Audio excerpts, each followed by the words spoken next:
Então, pessoal, dando continuidade aos nossos estudos das propriedades periódicas, hoje nós vamos estudar uma importante para nós, que é chamada energia de ionização, que está relacionado à capacidade de formação de cátions dos elementos, certo? Energia de ionização ela é definida como energia necessária para remover o elétron do átomo na fase gasosa. Se eu removo o elétron do átomo, eu estou gerando um cátion, certo?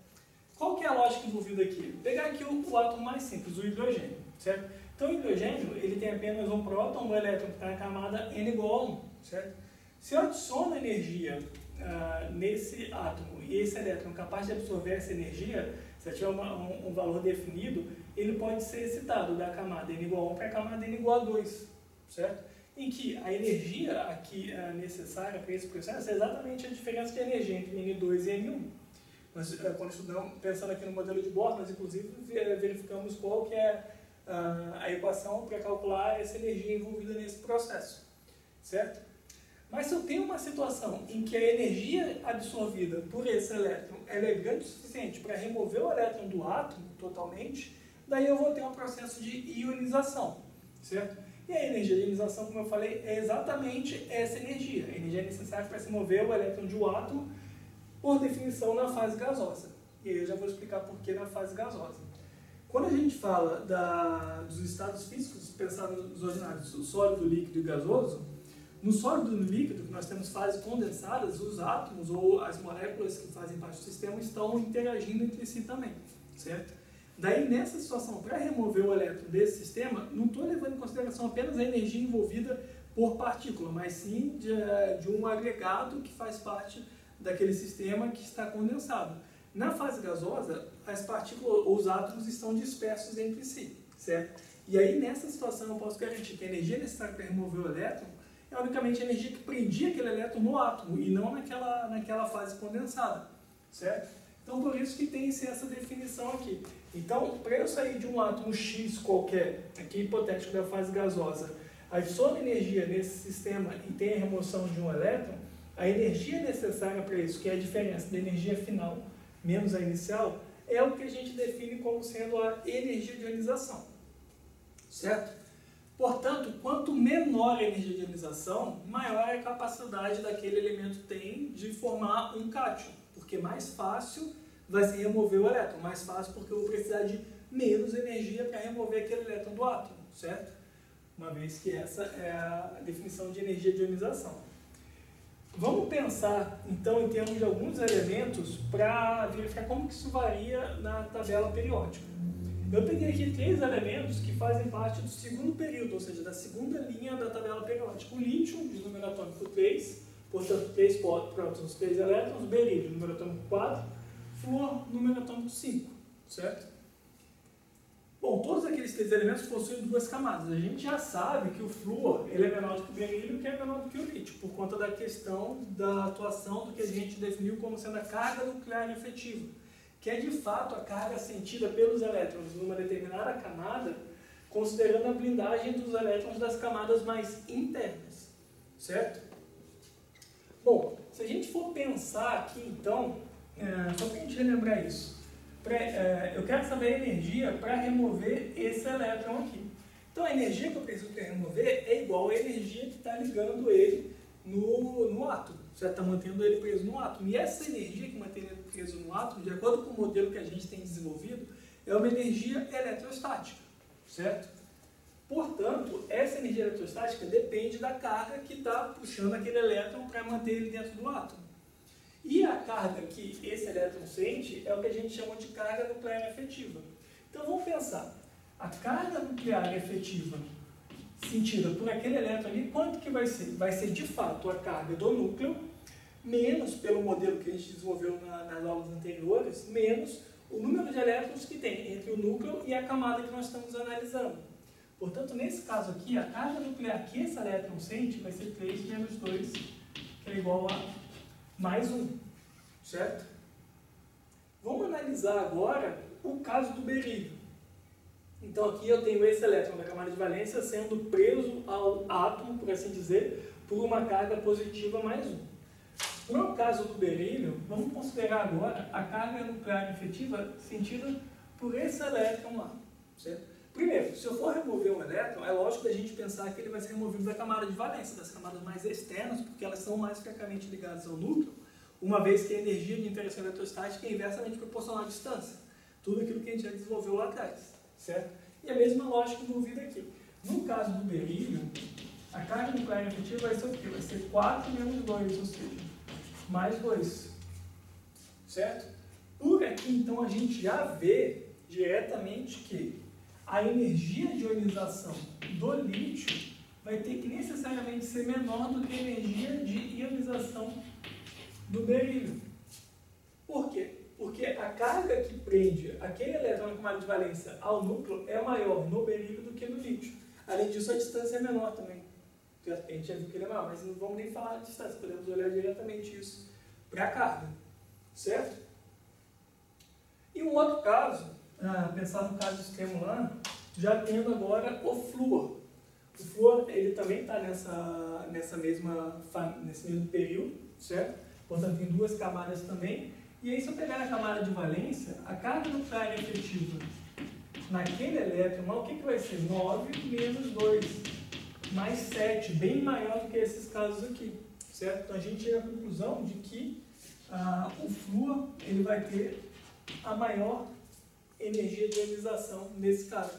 Portanto, desses três elementos que fazem parte do mesmo período, da mesma linha da tabela periódica, mesma linha, né, tá certo? Coluna ali. Da mesma linha da tabela periódica, a gente vê que quem tem maior tendência a formar cátion é o lítio, que está aqui do lado esquerdo, certo? E aí eu vou andando com relação ao aumento do número atômico, 3, 4 até 9, eu vou aumentando a energia de ionização, portanto eu vou diminuindo a capacidade de formar cátion. Por quê? Eu vou precisar de bem mais energia para remover o elétron do flúor do que do berílio ou do lítio, certo? Então a gente já vê uma tendência periódica de que em uma mesma linha, no mesmo período, a energia de ionização tende a aumentar com o aumento do número atômico. E por que isso acontece? Porque o aumento do número atômico acarreta no aumento da carga nuclear efetiva na camada de valência. E no mesmo período, todos os elementos possuem o mesmo número de camadas, certo? Então nós temos essa tendência periódica nesse sentido. Vamos tentar olhar agora para a mesma família, que é a mesma coluna. Embaixo do lítio eu tenho o sódio. O que tem em comum elementos da mesma coluna, da mesma família, é o número de elétrons na camada de valência. O lítio ele possui um elétron na camada de valência, porém a camada N igual a 2. O sódio vai possuir um elétron na camada de valência, porém a camada N igual a 3. Certo? Portanto, ele tem uma camada a mais. Bom, a gente acabou de falar que a energia de interação eletrostática ela é uma constante, o produto das cargas dividido pela distância, certo? A carga nuclear efetiva sentida pelo elétron da camada de valência do sódio, o que vai ser? Vai ser o número de prótons, 11, menos o número de elétrons entre o núcleo e a camada de valência, que é o CERN, no caso aqui 10 elétrons. Então a carga nuclear efetiva mais 1, que é a mesma do lítio, certo? Significa que os dois têm a mesma energia de ionização? Não. Por quê? Porque a gente tem que olhar agora para o outro lado. Ainda que esse termo aqui seja igual, a diferença está aqui, ó. Porque o sódio ele tem uma camada a mais, portanto o elétron está mais distante. Então, mesmo que a carga seja a mesma, interagindo, a carga nuclear efetiva seja a mesma, o fato do elétron estar mais distante faz com que a energia de interação desse elétron com o átomo seja menor do que no lítio. Portanto, aqui a gente chega que a energia de ionização do sódio ela vai ser menor do que a do lítio, certo? Embaixo do sódio está o potássio. Só que aí, deixa eu apagar aqui para colocar tudo aqui, o potássio vai ter uma camada a mais. A carga nuclear efetiva é a mesma. Então, a gente chega à conclusão de que a energia de ionização do potássio ela vai ser menor do que a do sódio, que é, por sua vez, menor do que a do lítio. Por que, nesse caso? A carga nuclear efetiva é a mesma, porém a carga está mais distante do núcleo em si, sendo aquela carga positiva, fazendo com que a energia que prende ele ao átomo seja menor. Então, em uma mesma família da tabela periódica, a energia de ionização vai diminuindo com o aumento do número atômico. Por quê? Porque eu vou aumentando o número de camadas. Ainda que a carga nuclear efetiva seja a mesma, o maior número de camadas faz com que quanto mais distante do núcleo, mais fácil seja remover aquele elétron, certo?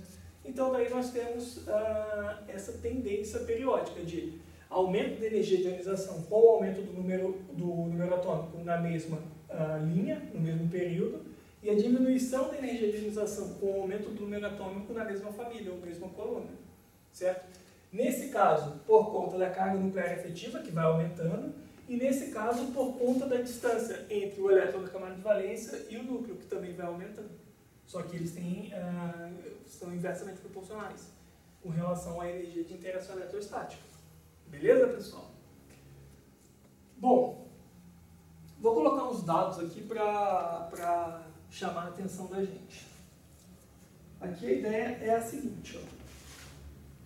A energia de ionização, para um átomo, existem tantas quantas são os elétrons naquele elemento, certo? Por exemplo, o lítio. O lítio ele tem um valor de energia de ionização para remover esse elétron, tem um valor de energia de ionização para remover esse segundo elétron, tem um valor de energia de ionização para remover esse terceiro elétron, certo? Então, cada um dos elétrons aqui vai ter um valor de energia de ionização. E a energia de ionização do elétron subsequente sempre vai ser maior do que do anterior. Então, quero dizer o seguinte, para remover o segundo elétron, eu sempre vou precisar de mais energia do que eu usei para remover o primeiro elétron, certo? E tem vários fatores que nos levam a isso e é fácil vocês pensarem intuitivamente. Eu vou colocar uns valores ali para a gente analisar qual que é a consequência disso. A energia de ionização ela é dada normalmente por unidade de energia por mol, ou quilojoules por mol. Ou seja, quanto de energia que eu preciso para ionizar 1 mol daquela espécie. Certo? Então, para remover um elétron de 1 mol de átomo de sódio, 1 elétron de cada, 1 mol de elétron seria, né, porque seria 1 elétron de cada átomo que existe no mol de sódio, eu vou precisar de 496 quilojoules, certo? Por mol. A unidade é essa aqui que eu vou colocar ali do lado. E para remover o segundo elétron, eu vou precisar de 4.560 quilojoules por mol, bem maior. Certo? Bom, o magnésio ele está do lado do sódio. O sódio, número atômico 11, e o magnésio, número atômico 12. Certo? Está embaixo do derivado. Portanto, a carga nuclear efetiva do magnésio vai ser mais 2. Tem o mesmo número de camada que o sódio. Portanto, pela lógica que a gente está falando aqui, a energia de ionização do magnésio é maior do que a do sódio. E, de fato, isso é verdade. Vocês têm uma ideia? A energia de ionização do magnésio, a primeira, é de 738 quilojoules por mol. Coloquei a unidade ali, né? Precisava ter colocado, certo? Só que a segunda energia de ionização do magnésio, ela vai ser de 1.450 quilojoules por mol, que é bem menor do que aquela segunda energia de ionização do sódio. Mas olha que estranho, a gente está falando que a energia de ionização aumenta com o aumento do número atômico. E aí eu aumentei o número atômico do sódio para o magnésio, considerando aqui a mesma linha, o mesmo período, e a segunda energia de ionização não seguiu essa tendência. Por quê? Primeiro, essa tendência que a gente falou, ela só é verdadeira para a primeira energia de ionização. Para as demais, nós temos que olhar de onde está saindo aquele elétron. Por quê? Isso é fácil de perceber. O magnésio, ele tem número atômico 2, é como se tivesse um elétron a mais aqui, certo? Eu vou colocar até de azul aqui, porque a gente não está mudando aqui o núcleo, certo? Só o magnésio. Então, o sódio, eu vou perder um elétron, vai ficar sem nenhum elétron na camada N igual a 3. O magnésio, como perde um, ainda fica um elétron na camada N igual a 3, certo?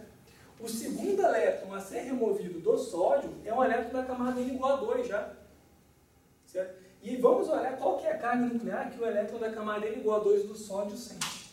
Esse elétron aqui, por exemplo, da camada N igual a 2 do sódio, a carga nuclear efetiva dele, o que vai ser? Vai ser 11, que é a carga do núcleo, menos os elétrons que existem entre o núcleo e a camada que nós estamos analisando. Nesse caso aqui são apenas 2 elétrons que estão blindando.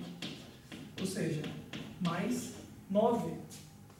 Uma carga nuclear efetiva bem alta, bem mais alta que a do sódio, do que a do flúor lá, inclusive. Certo? Por conta disso, para eu remover o segundo elétron do sódio, eu vou precisar de muito mais energia, enquanto que o segundo elétron do magnésio ainda está na camada N igual a 3. E eu preciso de bem menos energia comparando esses dois aqui, certo? E aí isso começa a fazer sentido para nós, por que o magnésio gera cátions 2+, e o sódio gera cátion apenas mais, com uma carga positiva apenas. Sódio, existe sódio mais 1, magnésio mais 2. Por que isso? Por conta do número de elétrons na camada de valência. E aí eu vejo que se eu quisesse formar cátion 2+ do sódio, eu precisaria de muita energia. Muito mais do que nesse caso aqui, certo? Então, por conta disso, esse forma o sódio mais 1, esse forma o cátion mais 2, magnésio mais 2. Beleza? Então, quando a gente fala que eu tenho uma tendência periódica aqui, da energia de ionização, que ela vai aumentar da esquerda para a direita na mesma linha, no mesmo período, e de baixo para cima, na mesma coluna, tem que levar em consideração que a gente está falando da primeira energia de ionização, certo? Primeira energia de ionização, porque a segunda, posso levar em consideração que eu estou tirando elétrons de camada mais interna, e aí aquela tendência não seria verdadeira. Faz sentido? Acho que faz, né? Bom, isso aqui é uma tendência. Eu não gosto de falar que é regra, que é nada, porque não existe uma regra para ter uma exceção. E é por conta disso que eu não gosto de falar que essa observação experimental é uma exceção, certo? O que eu estou dizendo ali é o seguinte, ó. A gente está falando que a energia de ionização aumenta com o aumento do número atômico para os elementos da mesma linha, ou do mesmo período. Por essa observação, considerando o modelo que nós estamos utilizando, o oxigênio, que tem número atômico 8, deveria ter maior energia de ionização do que o nitrogênio, que tem número atômico 7. Certo? Por quê? A carga nuclear efetiva na camada de valência, que utilizando esse modelo, é maior no oxigênio do que no nitrogênio. Mas quando a gente vai analisar experimentalmente, o que a gente vê é isso aqui, ó, que a energia de ionização do nitrogênio ela é maior do que a do oxigênio. Portanto, tem alguma coisa aqui que nós não estamos levando em consideração, certo? Primeiro, vamos lembrar aqui, ó, todo esse modelo que nós estamos utilizando aqui é o modelo de Bohr, do átomo, certo?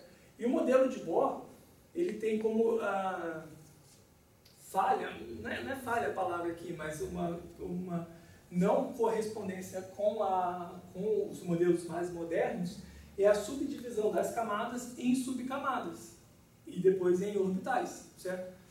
Para entender essa observação experimental, então, a gente precisa de um modelo mais rebuscado do que o modelo de Bohr. E aí nós vamos lançar a mão para isso do modelo mecânico quântico, que leva em consideração a divisão das camadas em subcamadas e depois em orbitais. E vamos fazer a distribuição eletrônica, então, desses caras aqui, considerando que cada quadradinho desse aqui é um orbital desses subníveis. O subnível 1s possui um orbital, 2s, um orbital, 2p, 3 orbitais. Certo? Para o nitrogênio, número atômico 7. Então, primeiro, eu preencho o subnível 1s com 2 elétrons, com spins desemparelhados, melhor dizendo, certo? Depois, o subnível 2s, e aí já foram 4, faltam 3 para 7. Para preencher o subnível 2p, eu coloco um elétron em cada orbital. Lembra que a gente viu isso na distribuição eletrônica? E aí eu tenho essa distribuição eletrônica aqui. Para o caso do oxigênio, é algo similar. Mas a diferença é que quando eu preencho todos eles com esse spin, eu tenho que voltar e emparelhar um elétron aqui. Certo? Bom, se a gente for pensar qual que é o elétron que é removido, no caso do nitrogênio, é um elétron que está sozinho aqui no orbital. Certo? No caso do oxigênio, vai ser um elétron que está aqui compartilhando um orbital com outro elétron que já está lá. O modelo de Bohr desconsidera a interação elétron-elétron na mesma camada, que sai em orbital, porque lá a gente nem fala em orbital. Certo? Mas aqui nós temos uma interação elétron-elétron, que a gente já viu lá no diagrama de Ritz-Sutter, que inclusive está relacionado com a distribuição eletrônica, que tem que ser levado em consideração. Então, mesmo que a carga nuclear efetiva do oxigênio seja maior do que a do nitrogênio, nós temos que levar em consideração a repulsão elétron-elétron aqui. E essa repulsão que faz com que a gente veja isso daqui experimental, certo? Portanto, isso aqui é um exemplo que nós temos uma tendência de aumento de energia de ionização com o aumento do número atômico na mesma linha, no mesmo período. Porém, a gente explicou isso, primeiramente, baseado no modelo de Bohr. Mas o modelo de Bohr não foi suficiente para explicar todas as observações que existem ali, como, por exemplo, essa observação aqui.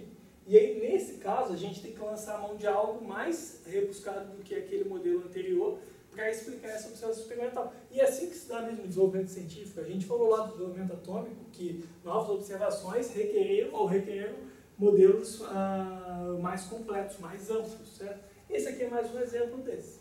Tudo bem? Então, o importante para nós aqui é entender o que é a energia de ionização, essa tendência à formação de cátions e como que isso vai se modificando na tabela periódica. E pelo fato de existir essa tendência da esquerda para a direita, de baixo para cima, isso é considerado uma propriedade periódica. Periódica ela vai variar periodicamente na tabela periódica, ainda que se tenha alguns sobressaltos, mas que a gente consegue explicar olhando de uma forma um pouco mais detalhada para a distribuição eletrônica, certo? Então, ó, se a gente olhar essa tendência aqui, a gente vê que a formação de cátion ela é mais fácil quando eu chego mais para esse lado da periódica e para baixo, porque aqui eu tenho a região de menor energia de ionização, ou seja, menos energia para remover o elétron, menos energia para formar um cátion, enquanto que aqui eu tenho maior dificuldade na formação de cátion. Beleza? Bom, nós vamos pegar essa ideia aqui e verificar a energia envolvida no próximo vídeo para a formação do outro tipo de íon, que é o ânion, um íon de carga negativa. E a ideia vai ser a mesma, similar, né? A mesma não, porque o processo é inverso, para nós chegarmos numa tendência periódica para essa outra propriedade, certo? Então, até a próxima.